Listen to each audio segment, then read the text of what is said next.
Hello everyone, welcome back. So today we are officially starting with one of the most easiest and the most relevant topics, that is DBMS, Database Management System. And of course, this is basically learning MySQL.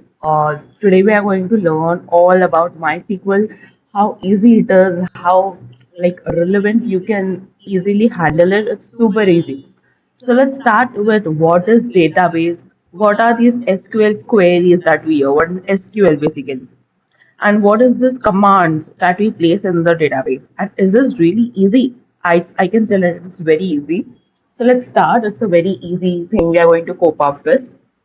So, what is database? We're going to start with what database actually is. I'm not going to read each and every PPT slide that I have made. I'm just going to train you with a few darkened instructions, and at the last, if you want, I can provide you this. So, let's start with what is database. A database is a structure or space we are going to talk about. It would be basically, you can think it as it is a box. In that box, for a particular topic, for some example, hospital. In that hospital, we are going to place certain tables such as patients, doctor, nurses, and a lot of things for supposedly. So that is what database is. It is a structure where we store our tables, data, views, etc. So starting with what is SQL next? SQL is nothing but a structured query language. It is nothing but a programming language that is used to manage data. Of course, we make these tables and all these relevant databases only and only for managing our data properly and like very nicely. So let's start with what are SQL commands and instructions. These are commands and instructions that are basically used to communicate with the database, because in the database you have certain tables, queries, views, data, and you need some language to talk with the database, and that's what SQL is all about.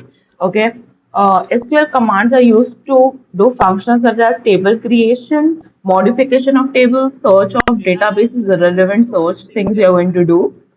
Okay, so how difficult is this? Talking about its difficulty is just as simple as the declarative statements, nothing else. So, yes, let's begin with how different types of commands we can write. There are three different types of commands. First is DML command, that is data manipulation language, where we actually manipulate the data. Next is data definition language, where we are going to handle with the data. And next is DCL. DCL is grant and revoke, how the user will do it. Okay, so let's start and like view each and everything.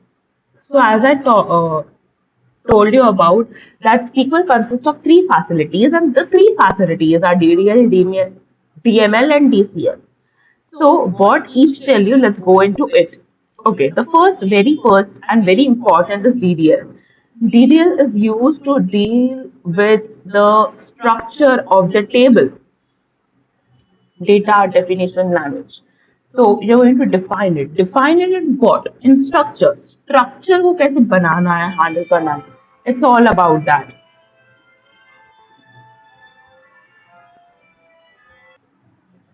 Okay.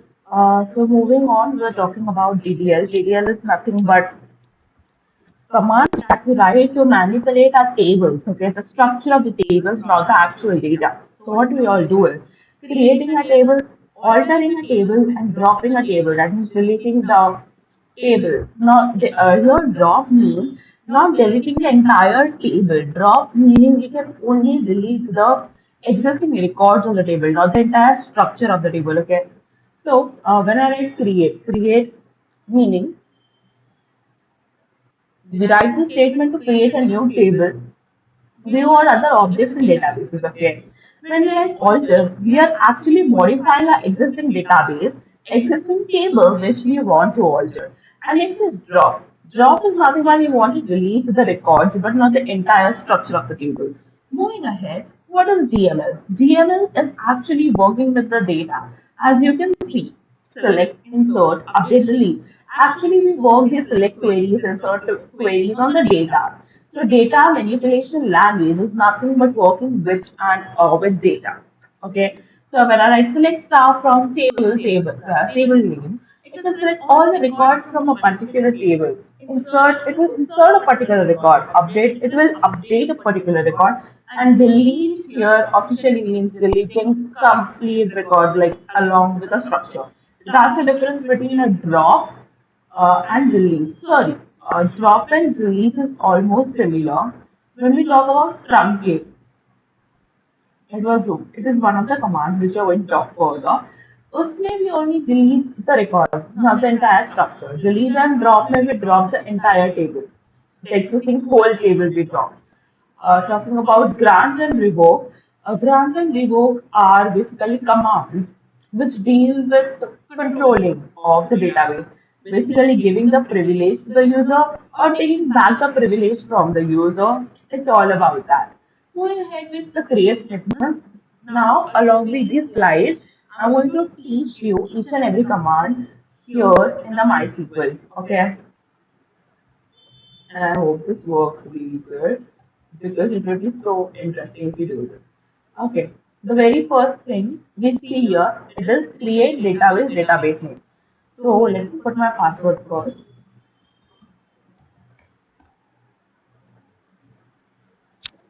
Okay, I think there's a glitch. I'll just alter it. Okay, guys, so there was some password glitch, I suppose. We have started with this. So this is when you enter your password and click enter, this MySQL command line will start open. So yeah, starting with the very first statement is we are officially starting with creating a database. That's the first step we are heading on. Okay, it's very important, so pay attention. It's create database. So we write the command. Before starting with this, let me tell you how to write commands in MySQL. Just put double dash a space and write what you want to write. Uh, Creating databases and viewing the remaining in the system. मतलब जो exist करता है already system में उसको भी आपको बताने वाली हूँ कौन से देखने जैसे कि पता नहीं चलेगा कि कितनी डेटाबेस है मेरे सिस्टम में ऑलरेडी. ओके. So it कुछ भी execute नहीं हुआ, it just typed as a comment and moved on to the next line. So अब मैं लिखूंगी create database name में आ दे सकती हूँ school. ओके. और यहाँ पे semicolon डालना बहुत important.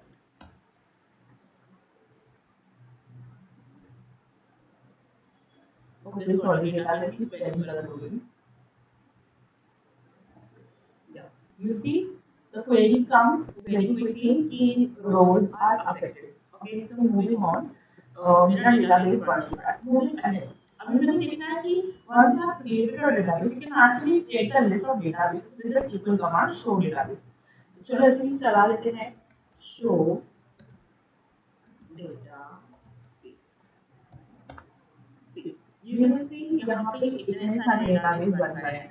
और इसमें से हमारा डेटाबेस जो था उसका नाम था school, which you can see जो यहाँ पे आ गया है.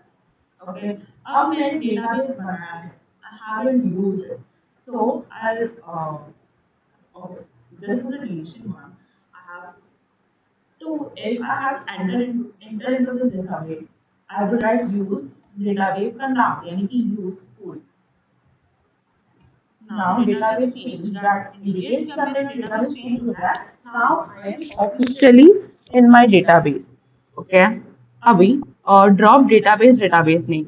इसका मतलब है कि if I want to drop any database, for supposedly if I want to drop testDB. Okay, this is one of my database. I can drop it. So I'll write drop database name test db. I know spelling button देखिए because I do not want to delete it. लेकिन अगर आप directly जब मैं अपने सारे process कर लूंगी उसके बाद आपको मैं ये एक्सिक्यूट करके दिखाऊंगी एक बार. Next is drop database name and then show databases आपको दिख जाएगा. Now we are officially starting with the create table statements. So ये syntax आपके लिए बहुत ज़्यादा important हो जाता है. Okay, so create table name, column name, and then data type name. So data type can be of different forms, such as varchar, integer, date, year, etc., so on. So now in this we are going to create table table name. So in the school, you're going to create the table name such as teacher. I'll open my braces and now I'm going to mention attributes. Attributes is nothing but the column. The column के नाम बता देता हूँ. चलो one by one. TID दे देती हूँ मैं. Now I haven't talked about the constraints yet. तो जब constraint आएगा मैं आपको और अच्छे से बताऊंगी कि constraint एक टेबल के ऊपर लगा के कैसे टेबल को बनाया जाता है. But before एकदम simple plain clean table TID. इसका डेटा टाइप होगा इंटीजर. टी नेम इसका डेटा टाइप होगा varchar. मतलब आपको varchar is the data type. मतलब आपको स्पेसिफाई करना है कितने लेंथ आप देना चाहते हो. मैं 50 लेंथ की जगह को देना चाहती हूँ. ओके. नेक्स्ट आ जाता है टी आई डी हो गया, टी नेम हो गया, टी ब्रांच टीचर किस ब्रांच में काम कर रही है और इसको भी मैं varchar ही रख दूंगी 30. ठीक है. Then I'll put a semicolon. This I have only created the basic structure of the table. I haven't entered any data in the database. Yeah. So this table is created. अब मुझे देखना है कि मेरी टेबल बनी है क्या, बनी है तो कैसे बनी है, मतलब उसकी क्या कॉलम्स है. So I'll write desk का table name that is teacher. Okay. या तो टीचर किया तो देखो T I D, T name, T branch, ये 3 कॉलम्स मैंने बनाए थे. इज इट और इनका डेटा टाइप इंटीजर varchar था एंड इनकी डिफॉल्ट वैल्यूज नल है. आगे जब मैं कंस्ट्रेंट लगाऊंगी मैं इसे नॉट नल कर दूंगी, इसे प्राइमरी की बना दूंगी और कुछ एक्स्ट्रा कंस्ट्रेंट लगाना तो लगा दूंगी. फिलहाल के लिए is the basic structure of the table I was talking about. I haven't entered data yet. Okay. This is the similar example if I want to create. और अगर आप बनाओगे तो ऐसे बेसिक खाली टेबल बनेगी जो मैंने आपको अभी दिखाई. अब अगर मुझे ड्रॉप करना है तो drop table table name. I am writing here but I will not do it क्योंकि अब तक मैंने कुछ किया ही नहीं है. Drop table table name and yeah, you do it like this. If you want to drop it in case, I do not want to drop it, so yeah. Now, truncate table name is used to delete the data inside the table, but not the table. I told you. This was the thing I was talking about. Okay. Moving ahead, alter table. Alter table is used to add, delete, modify columns. यहाँ पे सिर्फ table के ऊपर काम होगा. In the sense you're going to work with the table का structure. Alter only alters the structure of the table, not the data of the table. Remember that. तो table को स्ट्रक्चर को अल्टर करेगा मतलब टेबल के column को add करेगा, table के कॉलम को डिलीट करेगा, टेबल के कॉलम्स के डेटा टाइप या टेबल का कॉलम इटसेल्फ को मॉडिफाई करेगा. यही है मेरे एग्जिस्टिंग अल्टर टेबल का काम. This is used to add drop various constraint on the existing table. Remember that. तो देखो अल्टर टेबल टेबल नेम आज कॉलम नेम डेटा टाइप. अब ये करके देखते हैं क्योंकि अभी देखो हमने ये जो टेबल बनाई इसमें टी आई डी है, टी नेम है, टी ब्रांच है. Supposedly, I want to add a new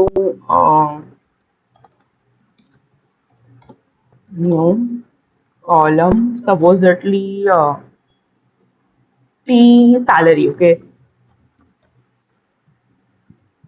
Okay. ठीक है. तो मुझे ये new column T salary add करना है. तो alter table table name add column name data type. Okay. Alter table name is teacher. Do not put a semicolon here. Add column name. I'm going to say T salary and data type integer. Yeah. So query is affected. अब मुझे देखना है. So just put a like press the up arrow key on your laptop and you will see the commands getting executed जो पहले थे. सी. अब देखो इसमें पहले T I D, T name, T branch था. अब मेरा न्यू कॉलम यानी कि T salary with integer data type add हो गया. So that's what alter table do. Alter table table name add column name data type. Next. अब मुझे अगर कोई कॉलम ड्रॉप करना हो तो मैं इसे ड्रॉप भी कर सकती हूँ. Alter table table name drop column column name. यहाँ पे आप लिख सकते हो same.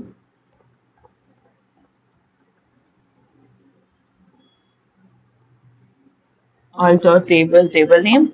I'll write drop column name. Okay, that's it. Yeah. So now if we do desk teacher you will see there's no column named as same, it has been deleted. Okay, drop deletes it. Truncate just removes the structure, the records are not the structure. Alter table or modify column. If I want to modify किसी का data type, I'll do alter table name, modify column name with the data type. Okay, if I have to do alter table name, modify column T salary, and the data type I want to change it. I want to change it to varchar क्योंकि देखो पहले क्या था, ये जो T salary था it was integer, अब मुझे varchar करना है with 90. See, now if I do test teacher, you see T salary जो था यहाँ पे इंटीजर टाइप का था, मैंने इसे मॉडिफाई करके T salary of the varchar type बना दिया. Okay, moving ahead. बहुत इजी है, just lovely. Change the data type. अगर मुझे चेंज करना तो table table, alter column name with a new data type. Okay, create table name. Now we are going to start with the create constraint we dealt with. Create table name, column one data type constraints. Now we are going to talk about the most important thing. अगर मुझे database के table section में मुझे data insert करनी है, लेकिन before inserting मुझे कुछ कंस्ट्रेंट्स लगाने हैं, जैसे कि मुझे कंडीशन चेक करनी है. तेरी एज ग्रेटर देन 18 है तो ये तो अंदर जाए, तो इसको हम कहते हैं constraints. Okay, moving ahead. Constraints are used to limit the type of the data that go into the table. It ensures the accuracy and reliability of the data in the table. Okay. Moving ahead, constraints can be column level or table level, but we are going to talk only about the column level. So some basic constraints I'm going to talk about. Not null, very important. If I can just get uh,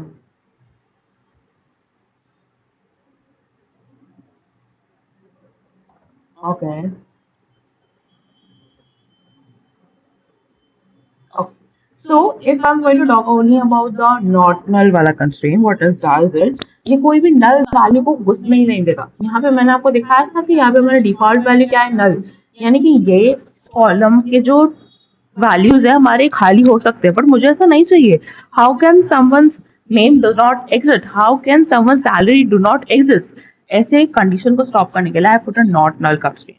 unique is, सब मेरा unique होना चाहिए. अगर roll number 1 है तो एक ही बार roll number 1 होना चाहिए, 100 बार रोल नंबर 1 होगा तो it will create data redundancy. So I put a unique constraint.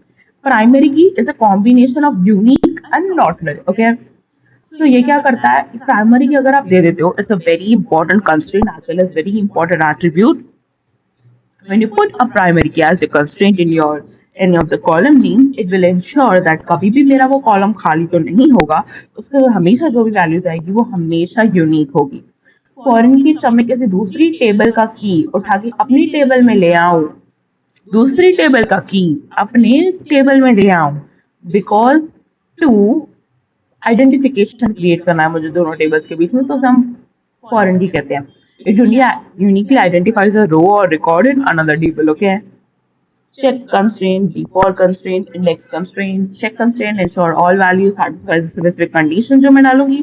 डिफॉल्टिंगली कुछ ना कुछ स्पेसिफिक कंडीशन जो होगा, जैसे कि डिफॉल्ट बाय डिफॉल्ट मेरा जो टीचर का सिटी हो कल्याण हो, वैसा type default will put a default constraint, like default value डाल देगा.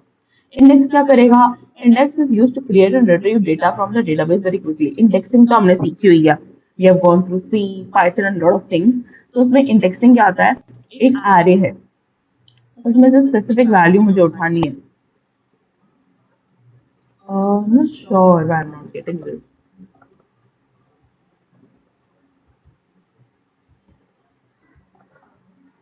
Okay, it is used to create and retrieve data from the database quickly. So not null constraint क्या करता है, it will not accept the null values. Okay, not null constraint हम लगा के देते हैं id integer not null and suppose age मेरे इसमें नहीं था. So अभी तो मेरी टेबल बन गई है, अब मुझे इसमें न्यू कॉलम डालना है जो कि मेरा एज होगा. तो मुझे क्या करना पड़ेगा, alter table table name,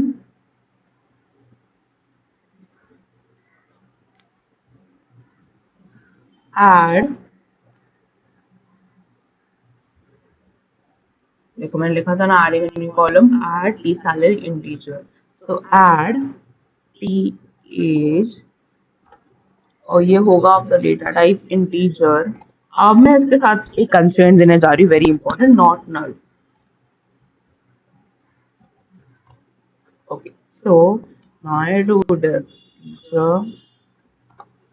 T age आ गया इंटीजर टाइप, क्या ये कभी नल हो सकता है? नो, नॉट नल कंस्ट्रेंट आ गया। ओके,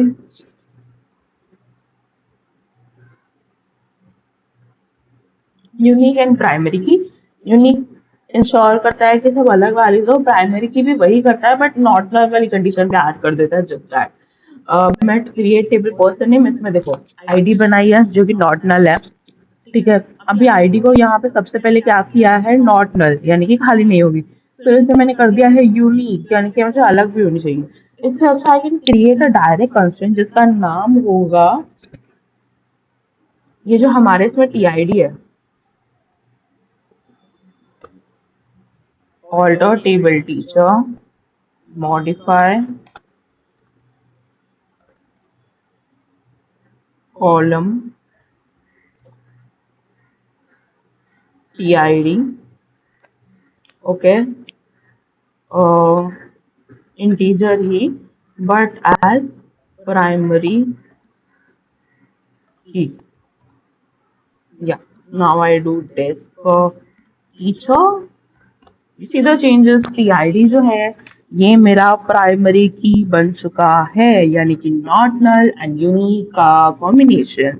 ओके, अब सारी चीजें जो यूनिक, मतलब ये प्राइमरी की नहीं बन सकती क्योंकि यूनिक अगर आपको कुछ रखना है, आपको चाहिए कि हमेशा मेरा जो टी ब्रांच है वो यूनिक ही हो, तो आप टी ब्रांच को यूनिक कर दो।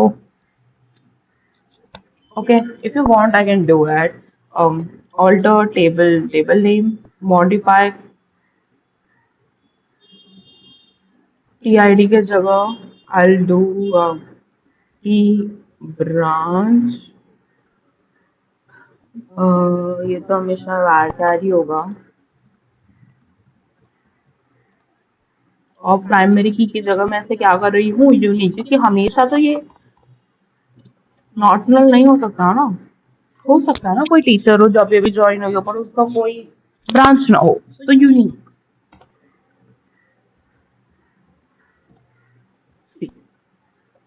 T branch, it's the unique key. Okay, let's go ahead. बहुत इजी है गाइस। अभी देखो अगर मैंने कोई कंस्ट्रेंट क्रिएट किया, ठीक है, on multiple columns, if I have to create a single constraint for supposedly unique, मुझे चाहिए कि मेरा अब क्या है और क्या बचा है जो कि यूनिक नहीं है, यानी कि समझो टी सैलरी और टी एज ये भी यूनिक हो जाए, तो what you will do is you will do सारी चीजें वैसे ही लिखोगे जैसे क्रिएट करते हैं। आईडी मतलब टेबल का नाम, डेटा टाइप कंस्ट्रेंट, टेबल का नाम, डेटा टाइप कंस्ट्रेंट, टेबल का नाम, डेटा टाइप और whatever as constraint. Constraint UC person, यानी कि यहाँ पे मैंने कंस्ट्रेंट का नाम भी दे दिया है यूसी पर्सन। ओके, क्या है मेरा कंस्ट्रेंट, यूनिक, किन दो कॉलम्स में लगेगा, आईडी और लास्ट नेम के ऊपर। तो इससे क्या होगा, इससे मेरी दोनों टेबल की चीजें जो हो जाएगी वो यूनिक हो जाएगी। ओके, अगर मुझे ड्रॉप करना है तो ड्रॉप इंडेक्स यूसी पर्सन, मतलब ये जो मैंने नाम दिया यूसी पर्सन इसका एक इंडेक्स बन जाएगा, तो मुझे ये पर डिलीट हो जाए, तो डायरेक्ट अगर डिलीट करना है तो drop index UC person you can do. Next is primary key function, as I talked about it, हमने डाल भी दिया प्राइमरी की। अगर आपको, आपने समझो कॉलम बना दिया, ठीक है, आपको बाद में आ जाता है oh shit I haven't done it, I haven't made it a primary key, so what can do is बाद में you can go down and write primary key, और इन द ब्रैकेट में जिस कॉलम को आपको प्राइमरी की बनाना है उसका आप नाम देख सकते हो, जैसे कि यहाँ पे आईडी, आईडी को पहले मैंने नॉट नल कंस्ट्रेंट दिया पर अब मुझे याद आया उस it has to be a primary key, I go down I mention it primary key and उसमें मैं डाल दूंगी अपना ID. Moving ahead, create table. अभी यहाँ पे देखो अगर मुझे मल्टीपल टेबल यानी कि मल्टीपल कॉलम्स को अपना प्राइमरी की बनाना है तो मैं लिखूंगी कंस्ट्रेंट टी की, यानी कि प्राइमरी की और मेरे कॉलम का नाम, यानी कि constraint name if you want to give, and constraint क्या है, प्राइमरी की किन दो कॉलम्स पे लगाना है, आईडी और लास्ट नेम के ऊपर। Okay, but there is only one primary key, that is PK person. However, the value in the primary key is made up of two columns, that is ID and last name. That is very important. देखो, हम एक चीज को uniquely identify एक column से भी कर सकते हैं, दो कॉलम से भी कर सकते हैं, सो इट डिपेंड्स। अब देखो, अगर मैं भूल गई, मुझे फिर से याद आया कि ओ शिट, अब तो टेबल बन चुकी है, मुझे फिर से प्राइमरी की बनाना है मेरा आईडी को, तो alter table table name add primary key, यानी कि add constraint on the column this. Okay, ये मैं आपको एक बार करके दिखा सकती हूँ। अल्टर टेबल टीचर, फिर क्या है, एड प्राइमरी की, एड प्राइमरी की on TIT. See, you have an error that corresponds near this. Read the errors. I'm creating this errors ताकि आपको समझे. Okay. Add primary key in the curly braces. Alter table teacher.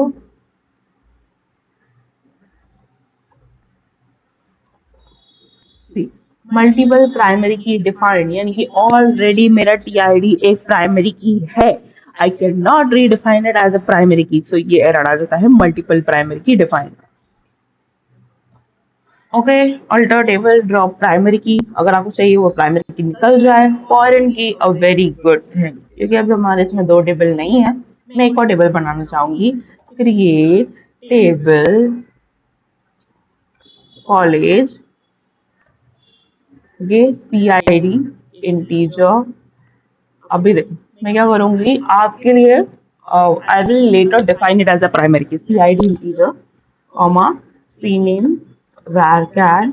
अब मुझे याद है, oh shit, I haven't given it as a primary की construct. आप क्या लिखोगे, see the syntax which I have mentioned, primary की ID, तो यहाँ पे मैं वैसे ही लिखूंगी प्राइमरी की, क्या है मेरे इसका नाम कॉलम का, CID। Okay, that's it. I'll do desk college, तो एक कॉलेज आ गया। अब मुझे चाहिए फॉर फॉरेन की कुछ इंपॉर्टेंट चीजें मैं आपको बताना चाहती हूँ। फॉर फॉरेन की क्रिएशन, जो कॉलम आप अपने टेबल में ला रहे हो, उसे जहां से ला रहे हो वो उसमें प्राइमरी की होना चाहिए, वरना it will not go into another table.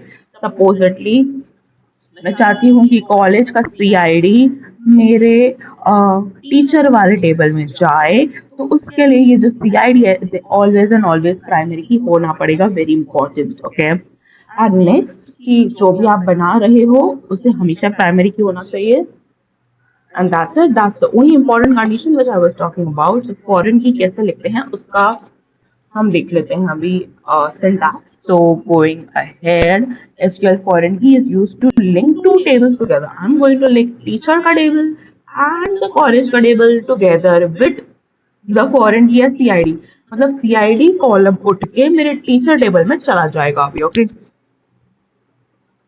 देखो यहाँ पे पर्सन एंड ऑर्डर आईडी को मुझे लिंक करना है, तो मैंने क्या किया है, पर्सन आईडी को अपने ऑर्डर आईडी में एज अ फॉरेन की पास किया। तो कैसे किया है, चलो सिंटैक्स देखो। एवरीथिंग शुड बी सेम, अगर आपको चाहिए तो पहले ये कॉलम बना दो, go into the table, you do it, order ID normal, order number and person ID integer. यहाँ पे मैंने ऑलरेडी एक कॉलम डिफाइन किया है, ठीक है, फिर जो मैंने कॉलम डिफाइन किया है उसी को मैंने एज अ फॉरेन की बना दिया। तो मतलब बेसिकली मैं आपको समझाती हूँ, you need to create a column inside the table where you are going to make your foreign key enter into. मतलब अगर मुझे बेसिकली एग्जाम्पल ही बता देती हूँ. If I want CID, okay, as a column in my teachers table, so in that case I need to make it as a column. मतलब आपको बताना पड़ेगा कि ये कॉलम जो है ये बना के रखो, इसकी जो वैल्यूज आ रही है वो कॉलेज वाली टेबल से आने वाली है, समझे आप. Make it as a column and tell कि इसकी जो वैल्यूज आने वाली है that are going to be from college table. ठीक है. अभी आई राइट. अभी देखो मैंने अपने टीचर्स टेबल में किधर भी CID नाम का कॉलम नहीं बनाया, तो मैं बना दूंगी. व्हाट इज द सिंटैक्स बताते जाओ, कमेंट सेक्शन में भी लिखते जाओ. Alter table teacher add column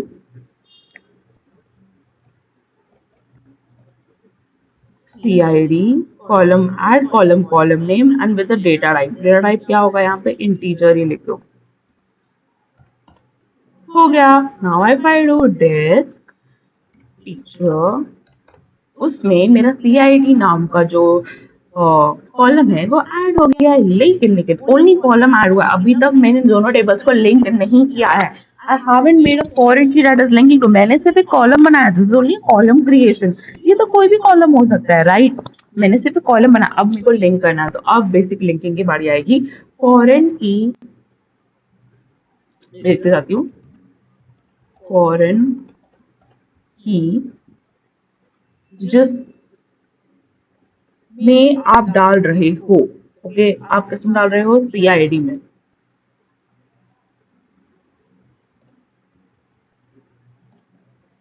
ये किसको रेफर कर रही है, पर्सन के पर्सन आईडी को, यानी कि रेफरेंसेस कॉलेज के CID को. This CID can be any other name. Foreign की जिस टेबल में मैं हूँ, टीचर्स टेबल में मैंने मेरे कॉलम का नाम क्या दिया है, CID. ये CID कॉलम कहाँ से रेफर, मतलब कहाँ किसकी बननी चाहिए, ये रेफर करनी चाहिए कॉलेज के CID को.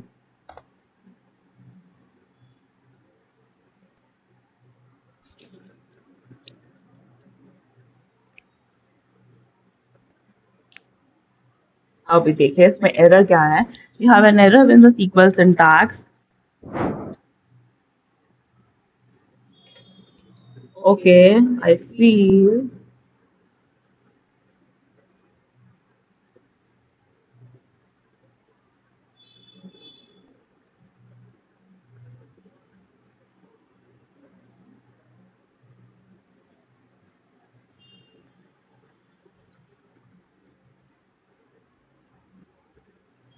Understood guys. This mistake is very common. अब मैंने देखो खुल्लम खुला हवे में लिखा है कि फॉरेन की बना दे तू इसको, लेकिन क्या मैं किसी टेबल के अंदर हूँ, क्या मैं कहाँ पर सिंटैक्स डिफाइन कर रही हूँ, तो मैंने खुल्लम खुला लिख दिया. किसके अंदर लिखा है वो तो पता ही नहीं है. तो बेसिकली जैसे हम अल्टर टेबल कर रहे थे वैसे ही हम करेंगे. Alter table table name add constraint constraint name. अगर आपको ये देना है तो if you want to skip it just skip it. Add constraint directly foreign key जैसे लिखा था अभी हमने. So what I'll do is I'll directly write alter table teacher.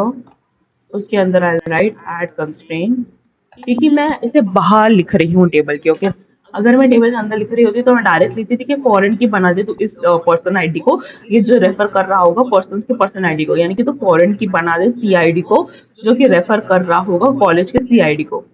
Okay, लेकिन अब मैं क्या कर रही हूँ, ये वाला add constraint. Okay, add constraint क्या है, कंस्ट्रेंट का नाम मुझे देना है तो दो, नहीं देना तो स्किप करो. फिर से लिखूंगी फॉरेन की क्या है मेरा फॉरेन की, क्या कॉलम का नाम है, CID। ठीक है। रेफरेंसेस किसको रेफर कर रहा है, college, ACID। Hopes it works. Yeah, it has worked. Congratulations, guys. So we're going to do desk teacher again. Yeah, you see CID ये इंटीजर है और इसका data type null not null है, और साथ में जो की है ये MUL है। MUL यानी कि अब ये मल्टी की है, यानी कि this is a foreign key. So yes, very successful. यहाँ पे देखो CID के तो कुछ नहीं था, this is now altered as the foreign key. Moving ahead, this is a very interesting one. Drop a foreign key, drop foreign key, drop foreign key। अगर आपने नेम दिया है तो आप डायरेक्टली ड्रॉप कर सकते हो। Now I'm going to go with a check constraint, very important one. So create table persons। Okay, इसमें हमेशा जब मैंने कोई कॉलम बनाया है तो चाहिए कि उसके ऊपर हमेशा कंस्ट्रेंट लगे कि एज उसकी जो है वो ग्रेटर देन 18 होनी चाहिए। So I put a constraint on it। देखो, अब मैंने आपको टेबल क्रिएशन सिखाया था, मैंने आपको बताया कि आप क्रिएट करो ID not null, last name varchar not null, यानी कि और column name data type constraint. Okay, अब मैंने ऐसा एक कॉलम बना दिया जिसका नाम है एज और उसका डेटा टाइप है इंटीजर। उसके ऊपर अब मैंने कंस्ट्रेंट नॉट नल यूनिक या प्राइमरी की नहीं लगाया, अलग एक कंस्ट्रेंट लगाया जिसका नाम है चेक। चेक जो भी कॉलम का नाम है उसका आपको जो भी कंडीशन लगानी है वो आप ऐसे ब्रेसेस के अंदर लिख दो, हो जाएगा। Alter table person add check is greater than 18। तो चलो हम लगा देते हैं अल्टर टेबल टीचर। क्या करना है बताओ, TH है हमारे इसमें, हाँ है ना। तो add check alter table person add check, यानी कि चेक कंस्ट्रेंट लगा दे भाई, चल लगा दे। किस पे लगाना है, greater than equals to 18। Of course teacher भी ग्रेटर देन इक्वल्स टू 18 होना चाहिए। चलो लग गया ये चेक कंस्ट्रेंट, ये दिखेगा नहीं बट लग चुका है। ओके, ऑटो टेबल, अगर आपको किसी कंस्ट्रेंट का नाम भी देना था वो भी दे सकते हो। अगर आपको दो चीजों पे देना है तो यूजिंग एंड ऑपरेटर हम दो चीजों पे दे सकते हो, बट हम इतना नहीं करेंगे। ड्रॉप चेक कंस्ट्रेंट अगर आपको ड्रॉप करना है, default the default value of the city column person table is created। अगर आपको डिफॉल्ट करना है कि सैलरी तो इतनी होगी तो आप वो भी कर सकते हो। देखो, alter table person, alter city, the default Mumbai. अब देखो हमारे इसमें क्या क्या है, TID, T branch, T salary, TH and CID। तो इसमें हम क्या कर सकते हैं, इसमें हमको अगर देना है कि चेक मतलब डिफॉल्ट कुछ लगाना ही है तो डिफॉल्ट सैलरी जो हो वो बेसिकली 10,000 तो हो ही, ठीक है। हम ऐसा कर देते हैं, तो अल्टर टेबल टीचर। ओके, अब किस पे लगाना है, अल्टर टेबल टीचर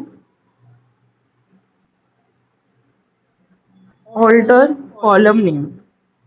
ठीक है, अब यहाँ पे देखो कॉलम नेम था ना, तो वेल राइट ऑल्टर क्या है मेरा, T salary, set default as Mumbai, set default as it is a varchar, so in the uh, inverted commas set default as 10,000। Yeah, alter table teacher, alter the column name, that's the salary, set default as 10,000। So now if you do again, if I do select star from teacher, this is a new command which I'm going to tell you, just let me check। Yeah, MG से दिखा रहा है। Okay,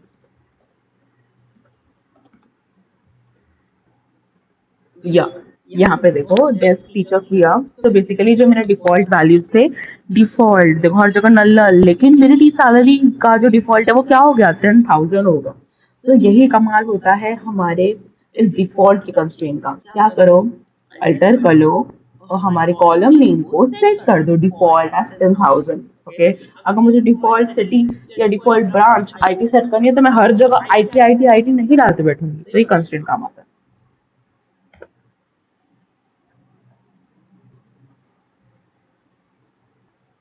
देखो ये gate date एक और मतलब एक टाइप ऑफ फंक्शन है, इनबिल्ट है। If you write order date, date या हमारे केस में समझो एंट्रेंस डेट, और date is the data type, default कर दो गेट डेट। गेट डेट क्या करेगा, आज की जो भी लेटेस्ट डेट है वो डाल देगा। Okay, just remember that. Drop करना ड्रॉप कर दो, इंडेक्स स्टेटमेंट डाल दो, इंडेक्स डाल दो। How very important thing. Now this is the last thing which we are going to deal with, but very important. That is insert into statements. These are the very important statements we are going to talk about. अब देखो मैं इसी जैसे data तो बनाती जा रही हूँ, लेकिन ये सब मेरे कॉलम के नाम आ रहे हैं यार, अच्छा नहीं लग रहा। अब मुझे चाहिए कि भाई मजा आ जाए, अभी मेरी वैल्यूज आ जाए। तो insert into table name, column के नाम लिखो और वैल्यूज डाल दो, बट ये बहुत लेंथ हो जाएगा। So we're going to deal with this. Insert into table name values. चल, insert into teacher। जिस घड़ी का इसलिए तब इंतजार था कि सिर्फ टेबल बन रही है, वैल्यूज तो डालो। So now we're going to insert the values. Insert into teacher, insert into table name values। क्या क्या वैल्यूज डालनी है यहाँ पे टेबल देख के करना please. Okay, so TID is an integer और ये प्राइमरी की होने वाली है तो हमेशा यूनिक होगी। ओके, नेक्स्ट टी ब्रांच, ये वारकार टाइप का होगा और यूनिक होगा, तो ब्रांच डाल दो सबसे पहले आईटी। नेक्स्ट सैलरी वारकार होगी, अगर मैं कुछ नहीं डालू तो 10,000 आएगी, तो मैं कुछ नहीं डालती। Okay, I leave that. Okay, then comes t age. T age should be not, मतलब it can be null and integer type की, तो मैं एज डाल देती हूँ 12। Okay, next is C I D. यहाँ पे आई गेस पहले हमें सी आई डी में डालना पड़ेगा। Let's see, I get some error. Yeah, column doesn't match with the value count. Okay, क्योंकि मैंने, अगर आपको ऐसे करना है कि आपको ये मेरा जो सैलरी वाला है इसे छोड़ना है, तो आपको you should go with this syntax कि you need to define the column और उसके नीचे पर्टिकुलर वैल्यू आनी चाहिए, वरना वो एरर देगा ही। तो कहाँ है, मैंने टी आई डी दे दिया, टी ब्रांच दे दिया, अब मैं टी सैलरी दे देती हूँ 12,000। या चेक कंस्ट्रेंट, मुझे पता ही था चेक कंस्ट्रेंट वॉयलेटेड, क्योंकि मेरा जो ये सीआईडी है ना, ये हम टीआईडी में मतलब टीचर्स टेबल में नहीं दे सकते, ये मुझे अपने कॉलेज टेबल में ही देना पड़ेगा। तो first I insert into the college, first I do desk college CID और name. so insert into table name college values, क्या क्या वैल्यूज आएगी, C I D suppose 1, and C name डाल दो, मतलब कॉलेज का नाम डाल दो वेसेट। ओके, अगर आपको बहुत सारी वैल्यूज डालनी है तो इधर कॉमा डाल के you can go on with as many values as you want. ईसेक कॉमा,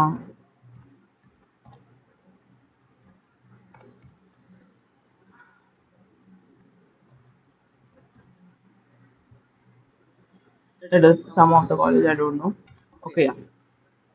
See, अब मैं अगर करूँ select star from college, you see this is beautifully the table created। लेकिन क्योंकि ये जो हमारा एरर आया था कि ये जो कंस्ट्रेंट है check constraint that is violated, क्योंकि टीचर का, okay here the check constraint was violated. देखो पढ़ो, कभी कभी यू नीड टू रीड। यहाँ पे जो मैंने एज डाली है दैट इज बेसिकली 12, जो कि नहीं चलेगा। Okay, so insert into teachers values, I'll do it 19। अभी वन भी आया कि कॉलेज सीआईडी एग्जिस्ट करता है, अभी मैं अगर डालूं और सपोजिटली मैं यहाँ पे कॉलेज एग्जिट डालूं, तो देखो duplicate entry 1 for teacher dot primary. Okay sorry, यहाँ पे 1 वॉइडेड हो गया थोड़ा सा। I told you 1 is our primary की, तो हमेशा यूनिक ही होना चाहिए। ओके, और यहाँ पे मैं डालूं 8, तो देखो डुप्लीकेट एंट्री आई ट्री। ओके, हमने काफी सारे कॉलम्स को एज यूनिक डाला है, तो मैं सब कुछ ही अलग कर देती हूँ अभी, फॉर्म्स कर देती हूँ। I guess now it was 1 कहाँ से आया।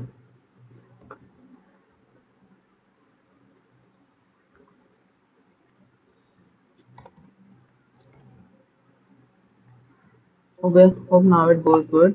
Okay, can not add or update. ये देखो, मैं सबसे अब से आपको यही दिखाना चाह रही थी कि can not add or update a child row foreign key constraint, because school के टीचर नाम के टेबल में जो कंस्ट्रेंट है टीचर और फॉरेन की, सीआईडी रेफरेंस कर रहा है, उसमें ऐसी कोई कॉलेज आईडी 8 नंबर की एग्जिस्ट ही नहीं करती है। सही बात है, देखो मेरे कॉलेज आईडी में कहीं पर भी 8 नाम की आईडी है क्या? नहीं, तो वो लेगा ही नहीं। जो एग्जिस्टिंग डेटा है अगर मुझे लिंक करना है तो linking always happen between the column यानी कि कॉमन कॉलम पे। कॉमन कॉलम क्या है मेरा? टीचर्स और कॉलेज में सीआईडी, लेकिन उसकी वैल्यूज भी तो मैच होनी चाहिए। तो if I now do insert into values, देखो सबसे पहले तो ये यूनिक होना चाहिए भाई। फिर कॉम्स की जगह भी मैं ये भी यूनिक होना चाहिए, तो इफ आई डू ये आईडी वैल्यू चलेगा, और इसकी जगह मैं 3 डालूंगी क्योंकि देखो 3 एग्जिस्ट करता है। इट विल हैपन, हो गया। Now if I do this, no no no no no, select star from teacher, मतलब तू सिलेक्ट कर मेरे स्टार यानी कि number of rows from the teacher table, okay, और डिस्प्ले कर। ये देखो सी आई डी 1 और 3 ये एग्जिस्ट करता है, ये एग्जिस्ट करता है। टीएज आ गया, टी सैलरी आ गया, ब्रांच आ गया, एंड आईडी यूनिक है, वो भी आ गया। So that's it from my side. Thank you. And आज हमने क्या क्या पढ़ा उसका छोटा सा एक रिवीजन कर देते हैं। आज हमने DML and DDL commands are done. Next, we are going to do with DCL, यानी कि मेरे grant and revoke commands. Okay, meet you in the next lecture. Thank you for attending. और आगे अगर आपको चाहिए, you can tell me about the